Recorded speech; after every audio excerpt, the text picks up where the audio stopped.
전자기술의 발달로 생활 전반이 편리해졌고 금융거래 역시 편리해졌다. 이제는 스마트폰 하나로 은행에서 해야 할 업무를 쉽게 처리하고 있으며 심지어 대출까지 간편하게 받는 등 모든 절차가 간소화되었다.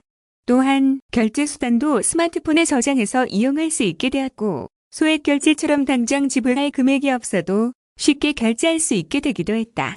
소액 결제는 개인당 최대 100만 원까지 이용할 수 있는 것으로 신용카드와 비슷한 개념으로 사용한 금액이 다음 달 요금으로 청구된다.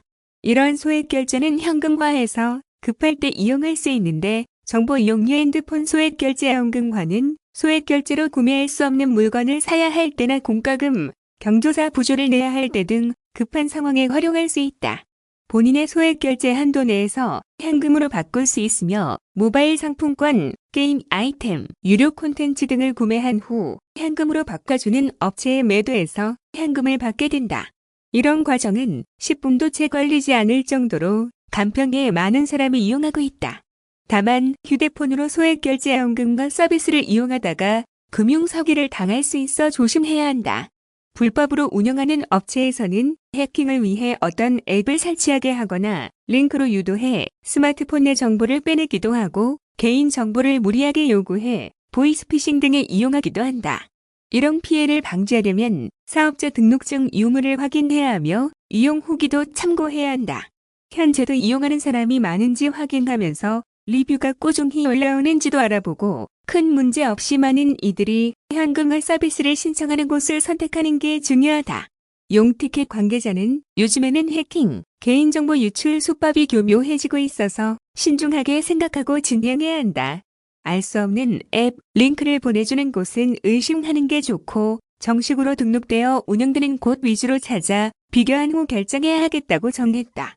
극심한 불황 속 긴급 생활자금을 마련하기 위해 소액결제연금과 서비스를 이용하는 사람들이 부쩍 늘어났다.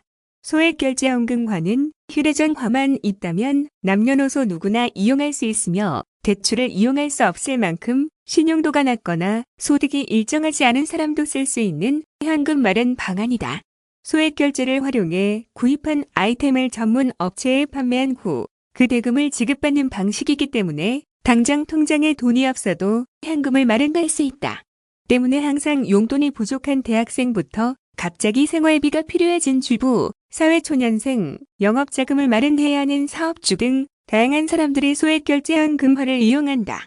휴대폰만 있으면 간단한 본인 인증 절차를 거쳐 거래를 진행할 수 있으며 약 10분이면 거래가 완료되기에 야간에도 손쉽게 쓸 수 있다. 매달 100만 원까지 정보 이용료 결제를 할 수 있으며 다음 달 통신비와 함께 청구되므로 결제일까지 시일을 벌 수 있다는 점도 매력적이다.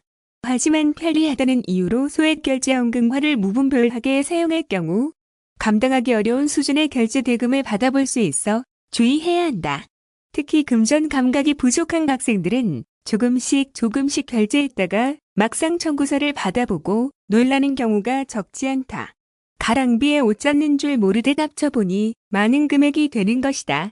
주위의 도움을 받아 통신비를 제때 납부하면 다행이지만 만일 통신 비용을 연체하게 되면 하루만 연체해도 한 달 수준의 연체료가 부과되어 부담이 더욱 커지게 된다. 또한 지속적인 연체로 통신기기 사용이 금지될 경우 사회생활 등에 막대한 영향을 미칠 수 있어 사전에 결제 계획을 철저하게 세우고 이에 따라 진행해야 안전하다.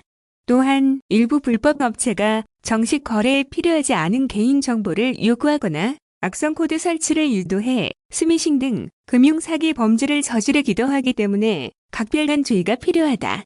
출처가 불분명한 URL을 보내거나 정식 마켓이 아닌 곳에서 어플을 다운받도록 유도한다면 즉시 거래 과정을 중단하고 개인정보 보호에 앞장서야 한다. 만일 소액결제를 활용하는 부모라면 미성년자 자녀가 자신의 스마트폰을 이용하지 못하도록 해야 한다. 게임 아이템을 구매하거나 소액결제연금화로 용돈을 마련하려는 아이들이 부모 명의의 스마트폰으로 거래를 진행할 경우 추후 구제를 받기 힘들기 때문이다. 미리 소액결제 비밀번호를 설정해 놓거나 필요한 때에만 소액결제 한도를 높여 소액결제 현금화를 진행한다면 더욱 안정한 거래 환경을 조성할 수 있다.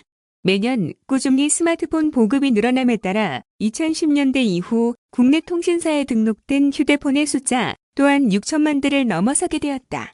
각 통신사에서는 휴대폰 연락처마다 일정한 신용거래 한도를 부여해 이를 활용할 수가 있는데 과거 스마트폰, 앱 서비스 결제나 통신사 부가 서비스 등 한정적인 목적으로만 활용이 가능했던 결제 가능 범위가 더욱 늘어나게 되면서 오늘날에는 가상화폐 충전 및 결제, 편의점 이용 그리고 신용카드와 같이 일반적인 신용거래가 가능한 범위까지 더욱 다양하게 활용할 수 있게 제도가 개선되고 있다.